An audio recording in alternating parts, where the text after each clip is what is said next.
Zacks Rank Buys, stocks with a short-term buy or strong buy recommendation. Now, here are more Zacks Rank Buys.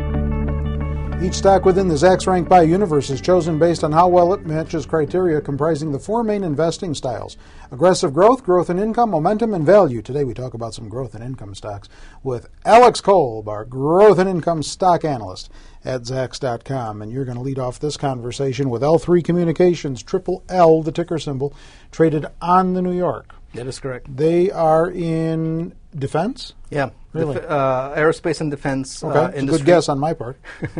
Also, they provide homeland defense products and services for emerging markets as well. Okay. As well as government and commercial markets in U.S. and all over worldwide. So their business relies primarily on government contracts? For the most part, the way things stand, but they do commercial as well. But that's where a lot of their bread and butter is from. Okay. Where's the growth? Where's the income? Okay, well, growth, I want to mention a contract that took place recently. This company makes a living on contracts, and it recently joined forces with a company by the name of Science Applications International Corporation, also trades on the New York Stock Exchange. Mm-hmm. They joined forces to try to win over a logistics contract from the U.S. Special Operations Command. So growth definitely takes place through this company's contracts. Its earnings per share, it recently reported a second quarter where it had earnings per share of $1.67, excluding items. That's above the year-ago level of $1.49, and it also beat the consensus estimate by almost 2.5%. And this company, over the past 4 consecutive quarters, has on average topped consensus estimates by 3%. Did they win that contract? They joined forces with the other company right now in negotiating, trying to get the contract. Chances are they will. I mean, when a contract is announced via press release, it's rare that something doesn't happen. They're seeing that it will take place. Okay. So they most likely will win it. So fundamental growth on the income side, real quick, it declared a dividend of 30 cents per share recently. That translates into a yield of 1.2%, which is above the industry average. You also recently wrote about Qualcomm Incorporated, QCOM.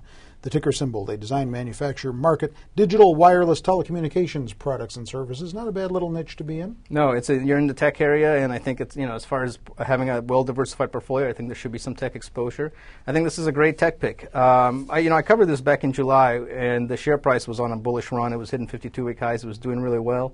Tech has sold off a little since then. The company's share price reflected that. But overall, over the past year, Qualcomm has outperformed the major averages by about 10%.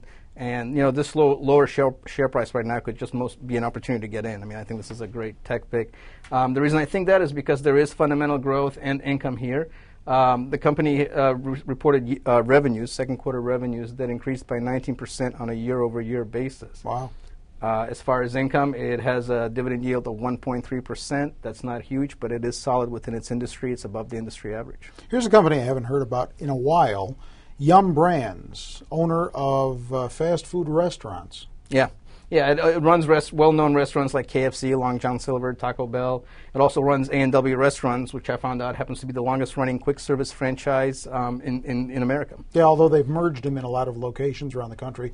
The A&W drive-in restaurant with the KFC. Yeah, they've been mergers like that, but and they've also merged the Taco Bell in some locations with the KFC. Yeah, as like a one-standing type of thing, but all run by Yum. Again, I think a good pick here. You can tell what kind of food I eat, can't you? I'm not a stranger to it either. On the income side, it recently declared a dividend of 19 cents per share. That translates into a yield of 1.9%. That is also above the industry average. And this company actually has quite an income story here. I like this for its dividend. In 2007, it returned almost $1.7 billion to shareholders through share repurchases. $1.4 billion of that was share repurchases, and $275 million were dividends. That was in 2007. So far, as of September 10, 2008, it has already returned $1.8 billion, so it's already surpassed the year prior. So it's a great income play, and it also has strong fundamental growth, as the rest of these companies do. It's trading near a 52-week high. And in terms of sales, it did really well internationally, particularly in China. And then finally, U.S. Steel Corporation, X, the ticker symbol. What's the story here? Yeah, again, record results in its second quarter, so fundamental growth there as well. It had a net income of $668 million. That surpasses the year. It more than doubles the year prior of $302 million. And its most recent earnings expectation came in 49.5% above analyst expectations. So that surprised on the positive side by like 50%. Do you or does anyone in your household own any of these stocks? No. All right. Earnings estimate revisions are the most powerful force impacting stock prices. You hear us say that all the time.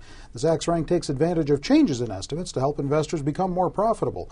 And each day on Zacks.com, Zacks Rank buy stocks for the various investment strategies are spotlighted. Go right to the homepage, Zacks.com. You can link to stories on these stocks and others in the other categories right in the upper right-hand corner of the homepage. With Alex Kolb, I'm Terry Ruffalo.